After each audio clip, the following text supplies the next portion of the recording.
Hi, it's Jo here from Jo's Country Junction, and I am here today in my sewing room, and I am moving along with my Holy Toledo quilt. I'm so excited. I'm nearing the finish on this. If you have been a longtime blog reader, if you have been following me on YouTube, you know that this is a UFO that I've been working towards getting to the completion, and I'm so happy we're to the quilting frame. Yahoo! So here I am, and here's the quilt. I'm going to switch my camera around, see if I can do that. Nope.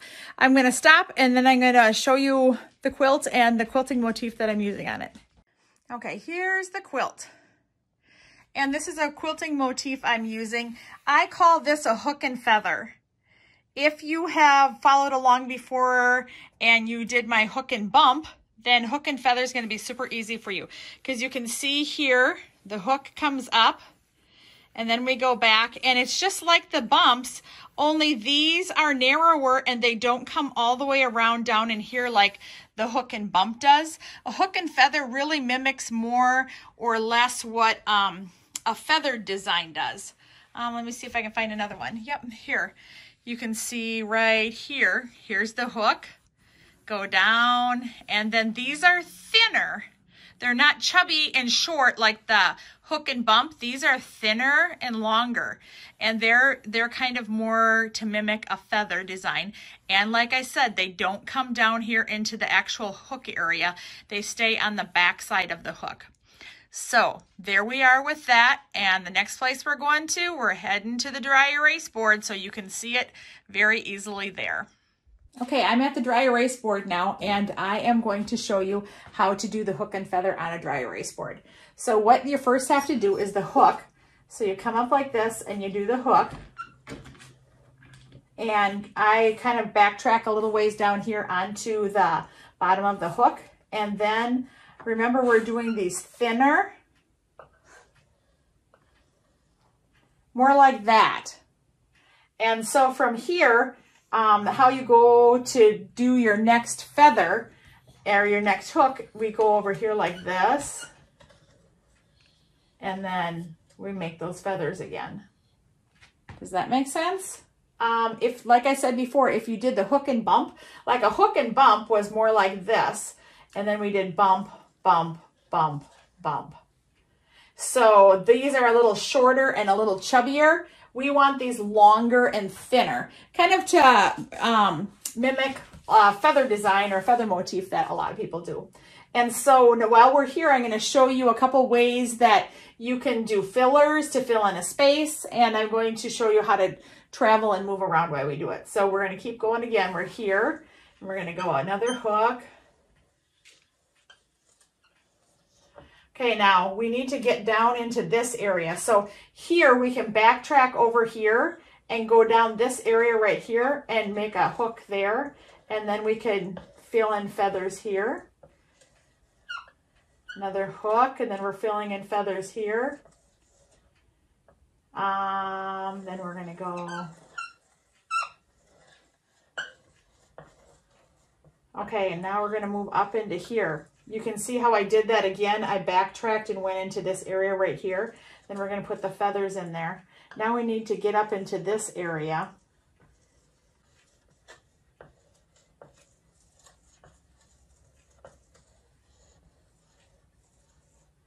So it's a very, very much like the hook and bump. The only difference really is the feathers that we put onto there, the 3 bumps of the feathers we put on there. We don't put them on once the hook starts curving back this way, we don't put any more feathers onto there.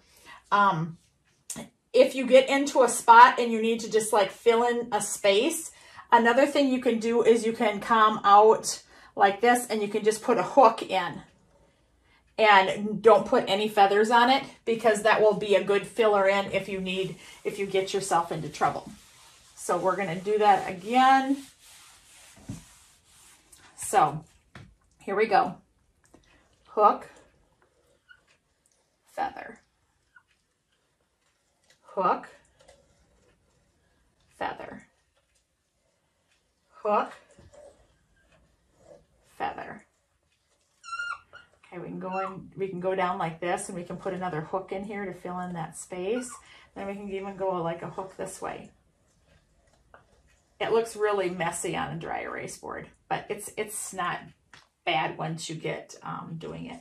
I'm at a really bad angle with my arm when I'm at the dry erase board here, so these look really messy. One of the keys to making this be a good design on your quilt is to make sure that the width between here and here and here is somewhat the same. You can see here the reason why this one looks a little goofy is because this probably should have been about thinner like this. And so that the spaces between there, and there would have been a closer range in size. So now I'm going to erase it one more time, and I am going to do it without talking.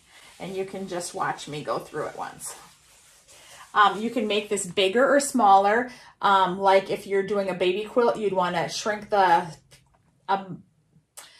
how big the motifs are when you do it. If you're doing a larger quilt, you can make them larger. I still kind of like them small even when I'm doing a bigger quilt. So I'm going to pop over here this direction, and maybe I'll be able to do it just a little bit better. Here we go.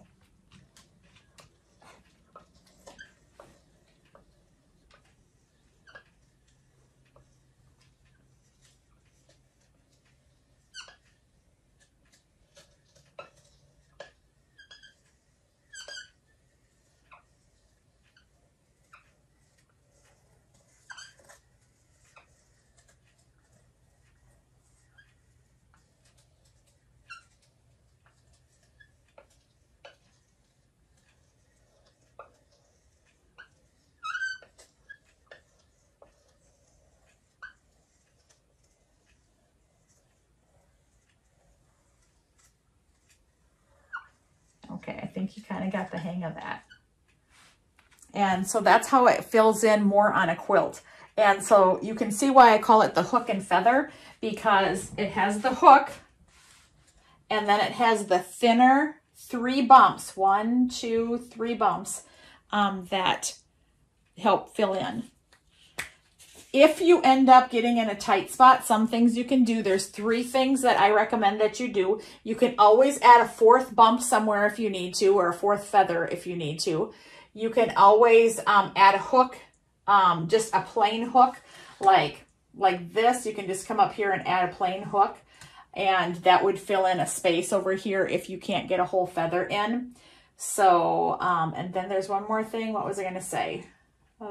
So you can add a 4th hook, you can make another hook, and then the other thing is if you get stuck, you can always backtrack, and rather than go off over here, you can sneak off in between one of the leaves to get yourself out of a tight situation. Also, one more thing you can do is, let's say that you get here and you want to go back this way, you can always echo and then go back this way. So it has all of the elements of a really good all over quilting motif, because it gives you the ability to get out of stuck places, and that is awesome. It covers up a lot of area quickly. It's not hard. You really can do it without too much of a problem at all. So I'll take you back to the machine and I'll let you watch me work from there. Okay, we're at the machine, and I am just going to not talk, and I'm just going to probably go along, and you can watch me from here.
you have it.